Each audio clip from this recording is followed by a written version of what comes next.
Salut à tous, donc déjà je m'excuse par rapport à la qualité de la vidéo qui est franchement pas terrible. Je dédie cette vidéo au lycée Jules Debier de Romba et plus précisément au Web Journal, qui m'a demandé en fait de créer cette vidéo pour parler de la PACES.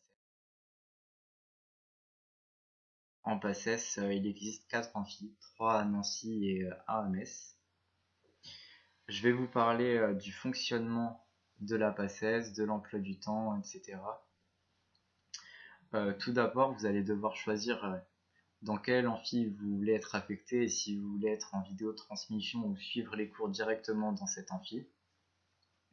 La différence entre la vidéo transmission et suivre les cours en amphi, c'est tout simplement qu'en vidéo transmission, vous avez les cours sur votre ordinateur et directement depuis chez vous. Ça peut être plutôt pratique par moment, quand on n'a pas trop envie de se lever le matin. Par rapport à l'emploi du temps, vous serez affecté vous serez affecté soit du matin, soit de l'après-midi, en fonction des cours magistraux. Par rapport aux cours magistraux, ils sont tous podcastés en fait, parce qu'on a un prof qui va à l'amphithéâtre de Brabois à Nancy, qui fait son cours le matin et ensuite c'est enregistré. C'est comme ça que du coup la vidéotransmission peut exister. Et même pour ceux qui seront en amphi, vous avez la possibilité de revoir encore la vidéo depuis chez vous. En plus des cours magistraux, qui sont soit du matin, soit de l'après-midi, vous allez avoir des ED également. Il y en a à peu près 4 par semaine, je crois. C'est ça, ouais, 4 par semaine et c'est sur 2 jours. Les ED, ça peut être plutôt bien parce que là, vous avez vraiment un prof en face de vous. Vous pouvez lui poser des questions. Et vous êtes beaucoup moins nombreux qu'en amphi, c'est dans des petites salles et vous êtes à peu près une trentaine, donc c'est un peu plus interactif déjà. Et si vous n'avez pas compris un truc, il peut vous réexpliquer au moins. En plus des cours magistraux et des ED que vous aurez à travailler pour le jour du concours, vous aurez également des vidéos cours. En fait, c'est des vidéos qui sont postées sur internet qui font également l'objet de questions le jour du concours. C'est pas forcément évident de les travailler parce que c'est encore moins interactif que les cours magistraux. Vous avez simplement une vidéo postée sur internet à regarder.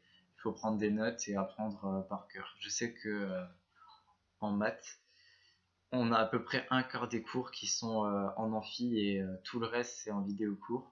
Donc c'est pas forcément évident de les travailler.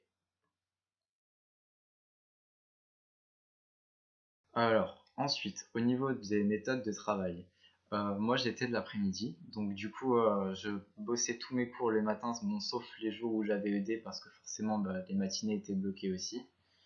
Euh, En général, je prenais 4 heures devant moi les matins. C'est pas, vous allez vous dire 4 heures c'est suffisant pour travailler, mais en fait non, pas du tout. Enfin, ça peut être suffisant quand on arrive à se concentrer, mais c'est vrai que c'est pas forcément évident parce qu'en général, le moindre truc nous déconcentre vu à quel point les cours sont addictifs. Donc, effectivement, je prenais 4 heures le matin pour travailler, mais c'était pas forcément facile de tout revoir. Et en même temps, je pouvais pas forcément me lever plus tôt non plus parce que sinon j'étais plus fatigué et du coup moins efficace et c'était pas forcément la bonne méthode non plus. Donc c'est très important de garder une bonne concentration pendant que vous travaillez vos cours. Moi je sais que quand je travaillais, je mettais mon téléphone en mode avion ou quoi, comme ça j'étais sûr qu'il allait pas vibrer, qu'il allait pas me déranger, ou alors je le descendais d'un étage comme ça, j'étais tranquille. Il faut essayer vraiment de rester le plus concentré sur ses cours, et c'est vrai que le téléphone c'est franchement notre pire ennemi, je pense. En fait, en PACES, c'est un peu comme un cross, mais où il faut être également endurant sur toute la ligne. Donc c'est pas forcément évident, il faut avoir une bonne hygiène de vie, il faut avoir une bonne méthode de travail en même temps, et cumuler les deux c'est un peu des fois compliqué. C'est pour ça qu'il faut éviter de perdre de temps, parce que moins vous perdez de temps, plus vous pouvez travailler, plus vous pouvez vous reposer en même temps, parce que c'est important de bien dormir, bien manger, etc. Sinon vous tiendrez pas le coup toute l'année, c'est pas possible.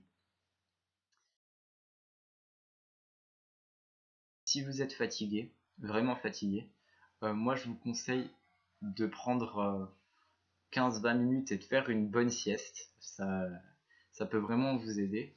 C'est pas la peine de s'acharner sur un cours alors que vous êtes fatigué et que vous en pouvez plus, parce que vous allez relire 30 000 fois le cours, vous le retiendrez pas plus pour autant, vous allez perdre du temps. Ça va vous donner un coup au moral parce que vous aurez l'impression de pas avancer, ce qui n'est pas bon non plus. Donc autant dormir un peu plus et se remettre un petit peu en forme pour réattaquer après.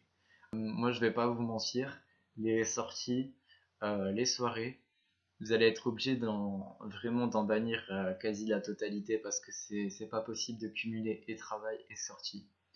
Le plus difficile, c'est vraiment de se mettre en mode machine, de plus réfléchir, d'être vraiment comme un robot. Vous ne devez pas réfléchir de l'utilité de ce que vous apprenez en fait. Je vais vous parler du jour du concours maintenant. Le jour du concours, vous serez au parc des expos de Nancy. Donc pour ceux qui sont à l'amphi de Metz, c'est pas forcément évident parce que ça rajoute du stress en plus à cause des trajets. C'est très stressant parce que vous allez voir toute votre promo réunie au parc des expos de Nancy. Et donc vous allez voir le monde qu'il y a. Et là vous allez commencer à stresser parce que le parc des expos il est énorme. Et je sais que moi j'arrivais pas à voir toutes les personnes qu'il y avait au parc des expos, donc ça me stressait encore plus. Donc c'est assez impressionnant. Après, tout ce que je peux vous conseiller, c'est le jour du concours de bien vous mettre dans votre bulle et un peu d'essayer d'oublier tout ce qu'il y a autour. C'est très important.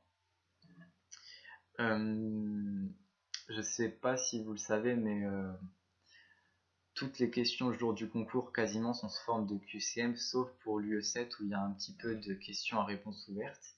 Mais tout est sous forme de QCM. Vous allez vous dire que c'est plutôt simple, alors que en fait, même si c'est des QCM, c'est vachement compliqué parce que les profs posent beaucoup de pièges et jouent pas mal sur les opposés, donc c'est très facile de se tromper. Ce qu'il y a d'important dans les QCM, il faut vraiment faire attention aux questions à réponse unique, les QRU, parce que si vous répondez, si vous trouvez la bonne réponse, vous avez 5 points. Si vous ne trouvez pas la bonne réponse, c'est 0. Et c'est justement un bon moyen de faire la différence le jour du concours. Faites attention aux pièges, c'est ça le plus important. Ouais, bien se mettre dans sa bulle. Après, ce que je peux vous conseiller le plus également, c'est de bien refaire les QCM.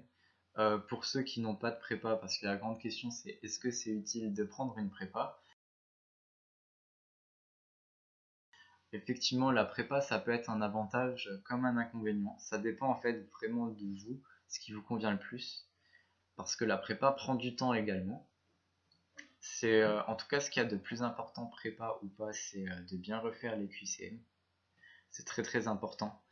Il faut vraiment refaire beaucoup de QCM. Vous devez vraiment reprendre les annales, les refaire une par une, limite les connaître par cœur parce que les profs n'ont pas forcément une imagination débordante. Il y a beaucoup de QCM qui peuvent revenir sur chaque année.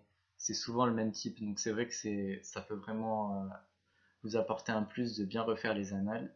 Il y a le tutorat qui est là aussi pour vous faire certaines colles et vous entraîner pour le jour du concours. En général, il y en a à peu près 2 par semaine avec un classement et donc vous pouvez vraiment voir ce que vous valez. Et c'est là qu'on se rend compte si nos méthodes de travail sont efficaces ou pas. Voilà, donc j'espère que ma vidéo aura pu vous aider et que vous en saurez un peu plus sur la PACES. Voilà, en tout cas maintenant je vous souhaite bonne chance pour ceux qui choisiront de faire une PACES l'année prochaine.